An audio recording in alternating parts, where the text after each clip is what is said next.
Entre las obras más misteriosas de Leonardo da Vinci, hay una pintura que ocupa un lugar especial, la Virgen de las Rocas. La primera versión se conserva en el Museo del Louvre, en París.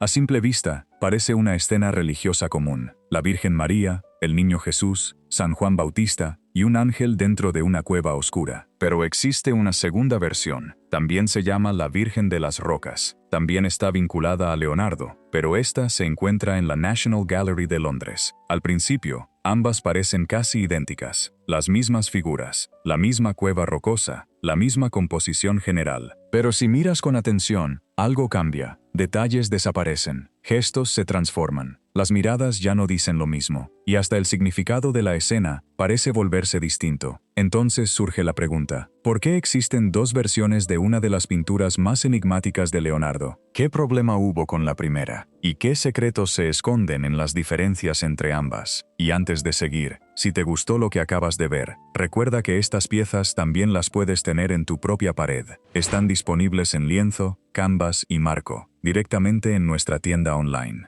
Te dejo el link abajo. Para entender el misterio, tenemos que volver a Milán, en el año 1483. Ese año, Leonardo recibió un encargo de la Cofradía de la Inmaculada Concepción. La hermandad necesitaba el panel central de un gran retablo. El contrato pedía una imagen religiosa más convencional, con figuras, decoración rica y materiales costosos. Pero Leonardo hizo algo muy propio de Leonardo. En lugar de una visión celestial llena de oro y símbolos fáciles de reconocer, pintó una escena oscura, silenciosa y profundamente extraña. Una cueva húmeda, una luz enigmática y solo 4 figuras principales: la Virgen María, el Niño Jesús, el pequeño San Juan Bautista y un ángel. Antes de seguir, dime algo en los comentarios. ¿Tú crees que Leonardo estaba desobedeciendo el encargo por rebeldía o intentando crear algo más profundo de lo que sus clientes esperaban? Y si te gusta descubrir los secretos ocultos detrás de las grandes obras del Renacimiento, suscríbete al canal, porque con Leonardo, nada es tan simple como parece. La versión del Louvre representa el encuentro entre el Niño Jesús y San Juan Bautista en un paisaje rocoso y misterioso. Pero el mayor problema de esta pintura está en su ambigüedad. Cualquiera que la observara en el siglo XV podía confundirse con algo esencial. ¿Quién es quién? En la tradición del arte religioso, Jesús solía aparecer más cerca de María, claramente protegido por ella. Juan Bautista, en cambio, aparecía un poco apartado, rezando o mostrando reverencia. Leonardo rompe esa convención. A la izquierda vemos a un niño arrodillado, con las manos unidas en oración. Sobre él, la mano protectora de la Virgen María se extiende como un refugio. A la derecha, otro niño está sentado junto al ángel y levanta la mano en un gesto de bendición. Por lógica, uno podría pensar que el niño bajo la mano de María es Jesús, pero no. Ese niño es San Juan Bautista, y Jesús está a la derecha, acompañado por el ángel. Esa inversión podía resultar incómoda. Cristo bendice a Juan, pero aparece colocado más abajo dentro de la composición. María dirige su gesto protector hacia Juan, no hacia su propio hijo. No necesariamente estamos ante una intención herética, pero sí ante una imagen teológicamente ambigua, y en una obra destinada a un altar, esa ambigüedad importaba muchísimo. La figura más enigmática de la versión del Louvre es el ángel. Muchos historiadores lo identifican como el arcángel Uriel, vinculado en ciertas tradiciones con la protección de San Juan Bautista en su infancia. En esta primera versión, el ángel hace 2 cosas extrañas. Primero, mira directamente al espectador. Su mirada rompe la escena. Nos saca del papel de observadores pasivos. Parece que sabe que estamos ahí, como si nos invitara a participar en un secreto. Segundo, extiende el brazo y señala con el dedo al niño que está bajo la protección de María, es decir, a Juan Bautista. Ese gesto parece decirnos: míralo a él. Él es la clave. Y eso vuelve la pintura todavía más inquietante. Porque en lugar de dirigir toda la atención hacia Cristo, Leonardo hace que Juan Bautista adquiera un peso visual enorme. El ángel mira al espectador. El dedo señala a Juan.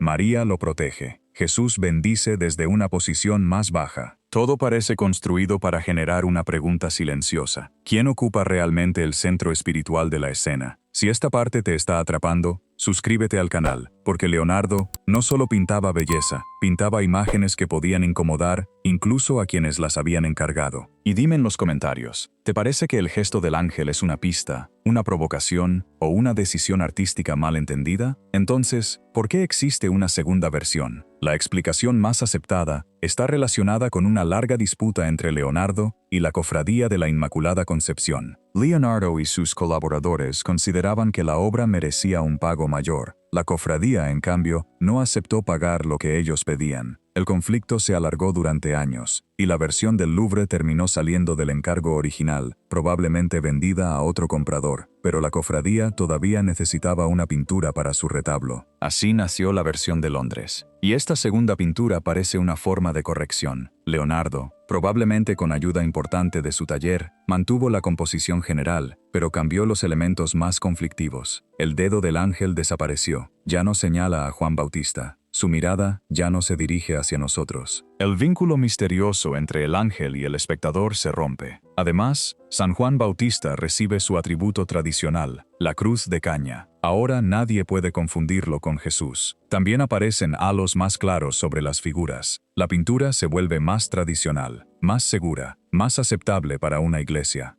Pero también pierde parte de esa magia extraña e inquietante que tenía la primera. Y aquí viene una de las revelaciones más fascinantes. La versión de Londres todavía escondía otro secreto. Los estudios técnicos realizados por la National Gallery revelaron dibujos preparatorios bajo las capas visibles de pintura.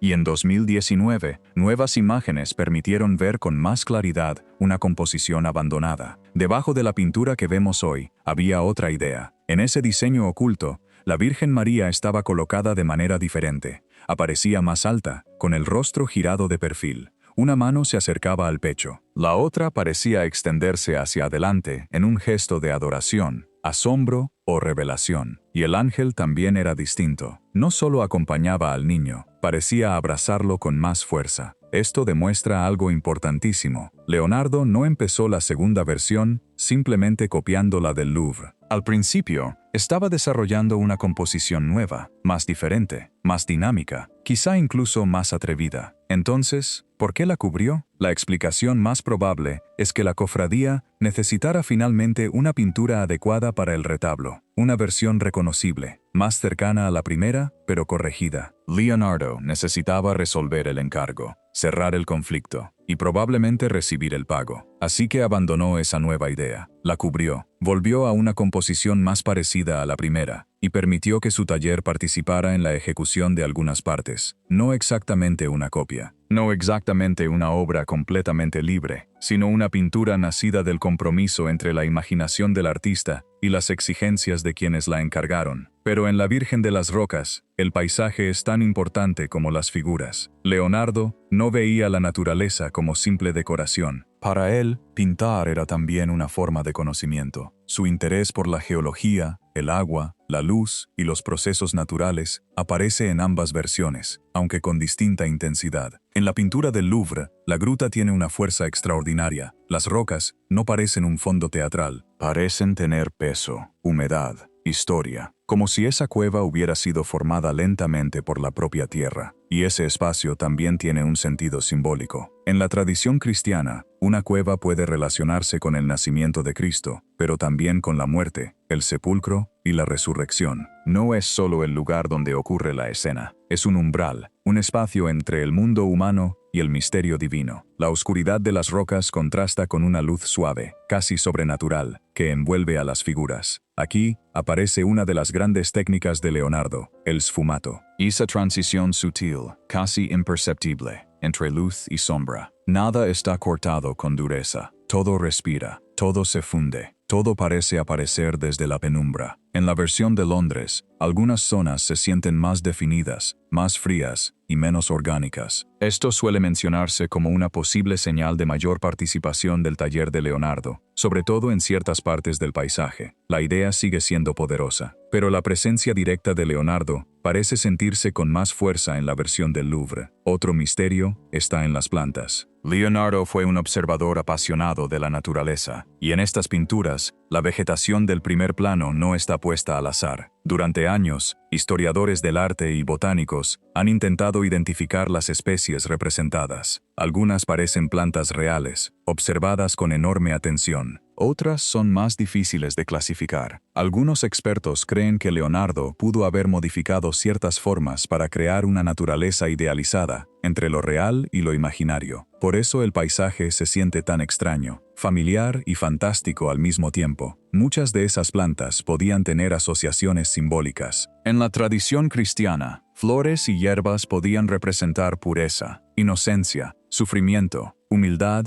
o salvación. Y en una obra tan cuidadosamente construida, es difícil creer que Leonardo las colocara solo por belleza. La Virgen de las Rocas no es simplemente una escena religiosa.